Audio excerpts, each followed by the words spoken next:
പുതിയൊരു വീഡിയോയിലേക്ക് എല്ലാവർക്കും സ്വാഗതം. ഇന്നത്തെ വീഡിയോയിൽ ഉൾപ്പെടുത്തിയിരിക്കുന്നത് നമ്മുടെ ഗാർഡനിലുള്ള സ്റ്റോക്കുള്ള റോസകളും നമ്മുടെ റോസ കൈ കിട്ടുമ്പോൾ ചെയ്യേണ്ട കാര്യങ്ങളും റോസായിക്ക് ചകിരിച്ചോറ് ഇടണ്ട എന്ന് പറയാനുള്ള കാരണവും അതിന് പകരം ചകിരി എങ്ങനെ നമുക്ക് റോസായിക്ക് ഇട്ട് കൊടുക്കാം എന്നുമാണ്. അങ്ങനെ കുറേ കാര്യങ്ങളാണ് ഈ വീഡിയോയിൽ ഉൾപ്പെടുത്തിയിരിക്കുന്നത്. വീഡിയോ എല്ലാം കാണുക. പിന്നെ നമ്മുടെ ഗാർഡനിലോട്ട് വരുന്ന വഴി, ഇപ്പോൾ ഈ കാണിക്കുന്ന പാലം കണ്ടല്ലോ, ആ പാലത്തെ കൂടാണ് നമ്മുടെ ഗാർഡനിലോട്ട് വരാനുള്ള വഴി. അതായത് പത്തനംതിട്ടയിൽ നിന്ന് വരുമ്പോൾ വടശ്ശേരിക്കര പെരുന്നാട് വരുന്നിടത്ത് പോത്തുമൂടെന്ന് പറഞ്ഞൊരു സ്ഥലമുണ്ട്. അതായത് ഇപ്പോൾ പാലം കണ്ട ഭാഗം. പോത്തുമൂട് ഇറങ്ങിയിട്ട് ബസ്സിന് വരുന്നവർക്കാണെങ്കിൽ പാലം ഇക്കര കയറുമ്പോൾ നമ്മുടെ ഗാർഡനാണ്. വണ്ടിയും കൊണ്ട് വരുന്നവരാണെങ്കിൽ ബസ് വരെ അതിലെ വരുന്ന പാലത്തെ കൂടെ വരും. നമ്മുടെ ഗാർഡനകത്ത് വരെ നമുക്ക് വണ്ടിയും കൊണ്ട് വരാം. നടന്നു വരാനോ കയറ്റം കയറാനോ ഒന്നും ഇല്ല, നേരെയുള്ള റോഡ് തന്നെയാണ്. ഇപ്പോൾ സ്റ്റോക്കുള്ള റോസകളാണ് നമ്മൾ ഈ വീഡിയോയിൽ കാണിക്കുന്നത്. എലിസബത്ത് റോസ, പേപ്പർ റോസ, പീച്ച് കളർ റോസ, നമ്മുടെ യെല്ലോ പിനാച്ചോ, റെഡ് പിനാച്ചോ, അങ്ങനെ 7 ഡേയ്സ്, മിക്കവാറും എല്ലാ റോസകളും സ്റ്റോക്കുണ്ട് ഇപ്പം. പിന്നെ ഈ വീഡിയോയിൽ കണ്ട് ഓർഡർ ചെയ്യുന്നവർക്ക് ഞാൻ 23-ാം തീയതി കഴിഞ്ഞിട്ട് റോസ കൊറിയർ ചെയ്യത്തുള്ളൂ.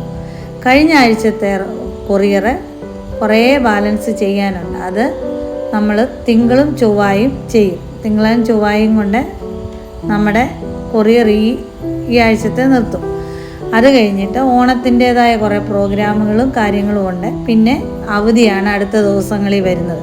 23-ാം തീയതി തൊട്ട് പിന്നെ നമ്മൾ കൊറിയർ ചെയ്യും. അതുകൊണ്ട് വീഡിയോ കണ്ടിട്ട് ഓർഡർ ചെയ്യുന്നവർ അന്നേരം ഞാൻ ചെടി അയച്ചു തരത്തുള്ളൂ. ഈ ചെടിയൊക്കെ എല്ലാ ദിവസവും നമ്മുടെ ഗാർഡനിലുള്ളതാണ്. സ്റ്റോക്ക് തീരുവാണേലും പെട്ടെന്ന് നമ്മൾ അടുത്ത സ്റ്റോക്ക് കൊണ്ടുവരും. ഇതിനകത്തുള്ള റോസകൾ ഒന്നുകൂടെ പറയാം.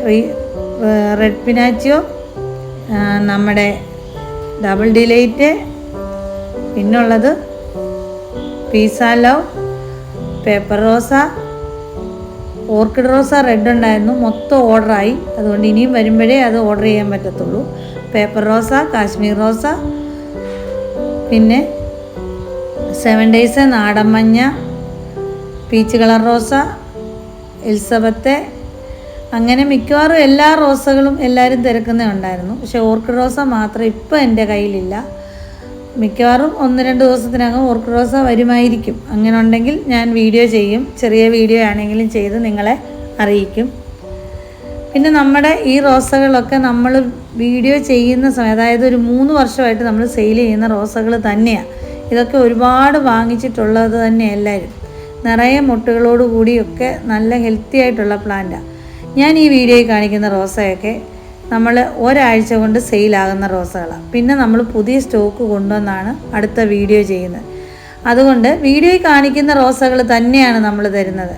എത്രയും വലുപ്പമുള്ള പ്ലാന്റ് കാണിക്കുന്നു അത്രയുള്ള പ്ലാന്റ് തന്നെയാണ് തരുന്നത്.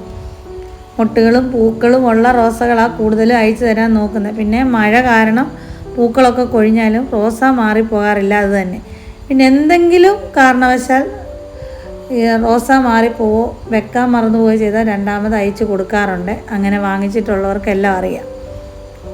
പിന്നെ ഈ റോസായ്ക്കകത്ത് ഇടുന്ന വളം നമ്മൾ DAP ഇട്ട് കൊടുക്കും. DAP ഇടുന്നത് 15 ദിവസം കൂടുമ്പോൾ നമ്മൾ ചെടിയുടെ ചുവട്ടിൽ നിന്ന് മാറ്റി വേണം ഇട്ട് കൊടുക്കാൻ. അത് ചാണകപ്പൊടി, എല്ലുപൊടി, അങ്ങനെയുള്ള വളങ്ങളൊക്കെ ഇതിൻ്റെ കൂടെ ഇട്ട് കൊടുക്കുന്നതിന് ഒരു കുഴപ്പമില്ല. അത് ചുവട്ടിൽ ഇട്ട് കൊടുക്കുക. അതും മണ്ണിനോട് ചേർത്ത് മണ്ണൊന്ന് ഇളക്കിയിട്ട് ഇട്ട് കൊടുക്കുക. പിന്നെ നല്ല മഴയുള്ളപ്പോൾ ലിക്വിഡായിട്ടുള്ള വളങ്ങളൊന്നും കൊടുക്കണ്ട. പിന്നെ റോസ മുരടിക്കുക, മൊട്ട് വിരിയാതിരിക്കുക, അങ്ങനെയൊക്കെ ചെയ്യുമ്പോൾ എക്സോഡെക്സ് എന്ന് പറഞ്ഞൊരു മരുന്നുണ്ട്. നിങ്ങളത് ഉപയോഗിച്ചാൽ നല്ല റിസൾട്ട് കിട്ടും. കാരണം ഒരുപാട് പേര് ഉപയോഗിച്ചിട്ടുണ്ട്, നല്ല റിസൾട്ടാണ്. നമ്മൾ ഇത് പറമ്പിൽ കിടന്ന തൊണ്ടാണ്, കുറേ വെള്ളം നനഞ്ഞ് വന്ന തൊണ്ടാണ്. ഇതിനകത്തുനിന്ന് നമ്മൾ ചകിരി ഇതുപോലെ കീറിയെടുക്കും. ചെറുതായിട്ട് കീറിയെടുക്കണം. കാരണം ഇത് വെള്ളത്തിൽ ഇട്ടത് കൊണ്ടാണ് ഇത്ര എളുപ്പമായിട്ട് വരുന്നതും. പിന്നെ ഇതിനകത്തെ കുറച്ച് കറ പോയിട്ടുമുണ്ട്, വെള്ളം വീണ് മഴയത്ത് കിടക്കുമായിരുന്നു. അങ്ങനെ നമ്മൾ തൊണ്ട് ചാക്കിനകത്ത് കെട്ടി മഴയത്ത് വെക്കാമെങ്കിലും വെള്ളം വീണ് കുറേ കറയൊക്കെ പോവും. എന്നാലും എടുത്തു കഴിയുമ്പോൾ ഇതുപോലെ കീറി എടുത്തു കഴിയുമ്പോഴും നമ്മൾ ആ കറ കളയണം. കറ കളയാൻ നിങ്ങൾക്ക് സമയമുണ്ടെങ്കിൽ 2-3 ദിവസം വെള്ളത്തിലിട്ട് വെച്ചിട്ട് ആ വെള്ളം 2 പ്രാവശ്യം 3 പ്രാവശ്യം മാറി പുതിയ വെള്ളം ഒഴിച്ചു കൊടുക്കാമെങ്കിൽ നല്ലതായിട്ട് ഒലച്ചൊക്കെ എടുക്കാമെങ്കിൽ ആ കറ മൊത്തം പോവും. അങ്ങനെ ചെയ്യുന്നത് നല്ലതാണ്. പിന്നെ നമ്മൾ എപ്പോഴും റോസ നടുമ്പോൾ ഇളകി കിടക്കുന്ന മണ്ണ് തന്നെ എടുക്കാൻ നോക്കണം, ഇതുപോലെ ഇളക്കമുള്ള മണ്ണ്. പിന്നെ എൻ്റെ ഗാർഡനിൽ നിന്ന് വന്ന് റോസ എടുക്കുന്നവർക്ക് നമ്മൾ നട്ടേക്കുന്ന റോസയുടെ മണ്ണ് കളയേണ്ട ആവശ്യമില്ല. ആ ചട്ടിയിലെ റോസ അതുപോലെ തന്നെ നമുക്ക് വേറൊരു പാത്രത്തിലോട്ട് മാറ്റാം. റോസ നടുന്ന സമയത്ത് വേറെ വളമൊന്നും ഇടാറില്ല, ചാണകപ്പൊടി മാത്രമേ ഇടത്തുള്ളൂ. ഇതുപോലത്തെ ചകിരി നല്ലതായിട്ട് ഞുള്ളി കീറി സെപ്പറേറ്റ് ആക്കി വേണം ഈ റോസയുടെ കൂടെ ഇളക്കാൻ. പറ്റത്തില്ല, 2-3 തട്ടായിട്ട് ആദ്യം കുറച്ചിട്ടിട്ട് പിന്നെ ചകിരി ഇടുക. അങ്ങനെ നമുക്ക് തട്ടായിട്ട് നമുക്ക് പോട്ടിനകത്ത് നിറയ്ക്കാം. അങ്ങനെ നിറയ്ക്കുന്നത് എന്തിനാന്ന് ചോദിച്ചാൽ വേരോട്ടം കിട്ടാനും ഈ മണ്ണ് നല്ല തിക്കാകാതിരിക്കാനും വേണ്ടി മാത്രമാണ് ഇങ്ങനെ ചെയ്യുന്നത്. പിന്നെ വെള്ളം അങ്ങനെ കെട്ടിക്കിടക്കത്തില്ല. ചകിരിച്ചോറാണ് ഈർപ്പം നിൽക്കും, ഇതിനങ്ങനെ ഈർപ്പം നിൽക്കത്തില്ല. അതുകൊണ്ട് പിന്നെ മണ്ണ് കിട്ടാൻ ബുദ്ധിമുട്ടുള്ള ഒരുപാട് പേരുണ്ട്. പല സ്ഥലങ്ങളിലും മണ്ണ് കിട്ടത്തില്ല, ഫ്ലാറ്റിൽ താമസിക്കുന്നവരുണ്ട്. അങ്ങനെയൊക്കെ ഉള്ളവർക്ക് ഇത് നല്ലതാണ്. പക്ഷെ കറ കളയണം, അത് ഉറപ്പായിട്ടും ചെയ്യണം. കാരണം ഇത് കീറി വെള്ളത്തിനകത്തിട്ട് നല്ലതായിട്ട് ഒലച്ച് വേണം നമ്മളിത് നടാൻ. ഇതുപോലെ ചകിരി ആദ്യം ഇടുക, മണ്ണിടുക. എന്നിട്ട് നമ്മുടെ റോസയാണെങ്കിൽ അതിനകത്ത് നിങ്ങളിവിടെ വന്ന് എടുക്കുന്നതാണെങ്കിൽ ഒരു ശകലം പോലും മണ്ണ് കളയാതെ തന്നെ ഇറക്കി വെക്കാം. അയച്ചു തരുന്ന റോസയുടെയും മണ്ണ് കളയണ്ട.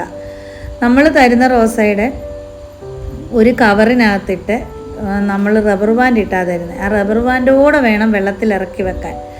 അത് കഴിഞ്ഞിട്ട് പൂവോ മൊട്ടോ വെല്ലോ ഉണങ്ങിയതോ വെല്ലോ ഉണ്ടെങ്കിൽ മാത്രം കട്ട് ചെയ്താൽ മതി, അല്ലാതെ മൊത്തം കട്ട് ചെയ്ത് കളയണമെന്നില്ല. ആദ്യം കുറച്ച് ദിവസം വെയിൽ അധികം തട്ടാതും അധികം മഴ പെയ്യാത്തടത്തും വെക്കണം. പിന്നെ അഥവാ നിങ്ങൾക്ക് നിലത്താ വെക്കാൻ ഉദ്ദേശിക്കുന്നതെങ്കിൽ, അതായത് തറയിലാണ് വെക്കാൻ ഉദ്ദേശിക്കുന്നതെങ്കിൽ, നിങ്ങളൊരു ചെറിയ ഗ്രോ ബാഗിനകത്ത് മണ്ണും ചാണകപ്പൊടിയും മാത്രം ഇട്ട് ഈ ചെടി നട്ട് വെക്കുക.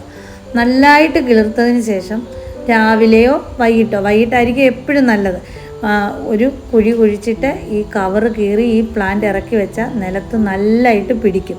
നേരിട്ട് കൊണ്ടുവച്ചാൽ കാലാവസ്ഥയുടെ എന്തെങ്കിലും ഉണ്ടെങ്കിൽ ചെടി പിടിക്കാതെ വരും, അതായത് ചൂട് കൂടുതലോ മഴ കൂടുതലോ വരുവാണെങ്കിൽ. അപ്പോൾ എപ്പോഴും ഒരു കവറിൽ നട്ടിട്ട് ചെടി നടുവാണെങ്കിൽ നല്ലതായിട്ട് പിടിച്ച് കിട്ടും. ഈ റോസ എല്ലാം തറയിൽ വെക്കാം, ഒരു കുഴപ്പമില്ല. വീഡിയോ എല്ലാവർക്കും ഇഷ്ടപ്പെട്ടെങ്കിൽ ലൈക്ക് ചെയ്യുക, ഷെയർ ചെയ്യുക, സബ്സ്ക്രൈബ് ചെയ്യുക. നിങ്ങൾ സബ്സ്ക്രൈബ് ചെയ്യാത്തത് കൊണ്ടാണ് നമ്മുടെ വീഡിയോയുടെ നോട്ടിഫിക്കേഷൻ കിട്ടാത്തത്. അപ്പം അടുത്ത വീഡിയോയിലൂടെ വീണ്ടും കാണാം. Thank you for watching.